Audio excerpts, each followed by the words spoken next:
Lectura del libro de Isaías. Así habla el Señor en el tiempo favorable. En el tiempo favorable yo te respondí, en el día de la salvación te socorrí. Yo te formé y te destiné a ser alianza del pueblo para restaurar el país, para repartir las herencias devastadas, para decir a los cautivos, salgan, y a los que están en las tinieblas, manifiéstense. Ellos se apacentarán a lo largo de los caminos, tendrán sus pastizales hasta en las cumbres desiertas. No tendrán hambre ni sufrirán sed. El viento ardiente y el sol no los dañarán, porque el que se compadece de ellos los guiará y los llevará hasta las vertientes de agua. De todas mis montañas yo haré un camino, y mis senderos serán nivelados. Sí, ahí vienen de lejos unos del norte y del oeste, y otros del país de Sinín. Griten de alegría cielos, regocíjate tierra, montañas, prorrumpan en gritos de alegría, porque el Señor consuela a su pueblo y se compadece de sus pobres. Sión decía, el Señor me abandonó, mi Señor se ha olvidado de mí. ¿Se olvida acaso una madre de su criatura y no se compadece del hijo de sus entrañas? Pero aunque ella se olvide, yo no te olvidaré. Palabra de Dios. El Señor es bondadoso y compasivo. El Señor es bondadoso y compasivo. El Señor es bondadoso y compasivo, lento para enojarse y de gran misericordia. El Señor es bueno con todos y tiene compasión de todas sus criaturas. El Señor es bondadoso y compasivo. El Señor es fiel en todas sus palabras y bondadoso en todas sus acciones. El Señor sostiene a los que caen y endereza a los que están encorvados. El Señor es bondadoso y compasivo. El Señor es justo en todos sus caminos y bondadoso en todas sus acciones. Está cerca de aquellos que lo invocan, de aquellos que lo invocan de verdad. El Señor es bondadoso y compasivo. Los invito a ponerse de pie para proclamar el santo evangelio. Habla, que tu siervo escucha. Háblame, Señor, que tu siervo escucha. El Señor esté con ustedes. Lectura del Santo Evangelio de nuestro Señor Jesucristo según San Juan. Gloria a ti, Señor. Jesús dijo a los judíos, mi Padre trabaja siempre y yo también trabajo. Pero para los judíos esta era una razón más para matarlo, porque no solo violaba el sábado, sino que se hacía igual a Dios, llamándolo su propio Padre. Entonces Jesús tomó la palabra diciendo, les aseguro que el Hijo no puede hacer nada por sí mismo, sino solamente lo que ve hacer al Padre. Lo que hace el Padre lo hace igualmente el Hijo, porque el Padre ama al Hijo y le muestra todo lo que hace. Y le mostrará obras más grandes aún, para que ustedes queden maravillados. Así como el Padre resucita a los muertos y les da vida, del mismo modo el Hijo da vida al que Él quiere. Porque el Padre no juzga a nadie. Él ha puesto todo juicio en manos de su Hijo, para que todos honren al Hijo como honran al Padre. El que no honra al Hijo no honra al Padre que lo envió.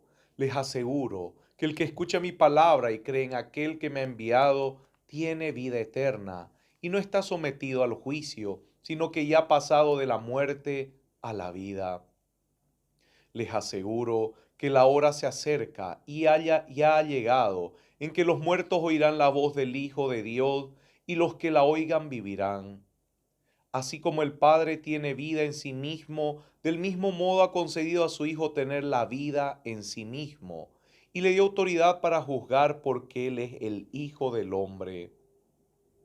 No se asombren, se acerca la hora en que todos los que están en las tumbas oirán su voz y saldrán de ellas. Los que hayan hecho el bien resucitarán para la vida, los que hayan hecho el mal resucitarán para el juicio. Nada puedo hacer por mí mismo.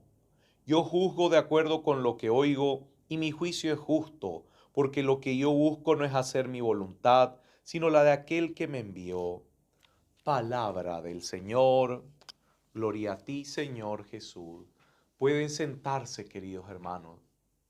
Vemos la imagen en el Antiguo Testamento de cómo la madre no se olvida del fruto de su vientre, y si lo hiciera el Padre del cielo, no lo haría. Vemos en el Nuevo Testamento, en la lectura del Santo Evangelio, cómo Jesús hace referencia al Padre. Esta unidad, queridos hermanos, de criatura con creador en la primera parte, y esta unidad de Dios Padre y Dios Hijo. Esta unidad es la fortaleza cristiana, es la que nos mantiene de pie. Sin esta unidad no somos nada. Nosotros no podemos decir muy bien, yo creo solamente en Dios, pero no creo en la iglesia. Querido hermano, ya estamos rompiendo esa unidad, porque Jesucristo cuando viene llama a los 12 y luego de los 12 instituye a los 72 y los envía a misionar. Así que ya hay una institución, ya hay una institución. Jesús pudo haber venido y decir, muy bien, yo soy el Hijo de Dios, no se metan conmigo, yo voy a hacerlo todo. Pero Él no hace eso. Él, porque sabe que hace las cosas con el Padre en unidad, en comunión, Él no viene a hacer las cosas como si Él actuara distinto al Padre. Él viene a entrar en comunión con la iglesia, con nosotros. Y por eso llama a los 12 y los 12 en referencia a los 72, para que así la iglesia llegue a todos los rincones en la humanidad. Dios, si buscara hijos irresponsables, caprichosos, que solamente lo reciben todo, hubiera hecho un chasquido de dedos y todos tendrían todo y cada cual estaría viviendo a su manera, bien feliz, sin necesidad de Dios. Mire, si Dios hiciera esto para que todos los bienes materiales le pertenezcan al ser humano, que le pertenecen como herencia por ser hijo de Dios, pero que no lo saben valorar, si Dios hiciera esto, sería peor. ¿Por qué? Porque nadie miraría hacia arriba, sino que miraría a todo lo que tiene. Dios en su eterna sabiduría, Padre, quiere ser de nosotros. Padre quiere ser de cada uno de nosotros y actúa en nuestra vida así como lo hizo con Jesucristo. Por eso es que Jesucristo da detalles de cómo hace las obras que el Padre le solventa y le motiva a hacer. Él lleva adelante lo que el Padre le ha mandado a hacer y lo que hace no lo hace por sí mismo. El Padre subsiste en sí mismo y le ha dado la capacidad al Hijo a subsistir en sí mismo en el juicio, pero no en los actos que vino a hacer aquí en la tierra, porque lo hacen en unidad. De la misma manera, queridos hermanos, nosotros aquí tenemos que vivir en unidad con Cristo para que esa unidad nos lleve a la unidad con el Padre. No existe otro camino. No existe otro camino. Así que inventarse frases como esa, lo único que logran es que nosotros nos apartemos del único camino que hay que nos lleva al Padre. No existe un saltar la barda del vecino. No, queridos hermanos, el único camino que hay para llegar al Padre es Jesucristo. Y si yo obedezco a Jesucristo, estoy obedeciendo lo que el Padre dice. Si yo sigo las reglas que Jesucristo ha dejado, estoy obedeciendo las reglas que el Padre ha enviado. Si yo vivo la fe en Jesucristo, vivo el amor en el Padre, porque vivo la unidad.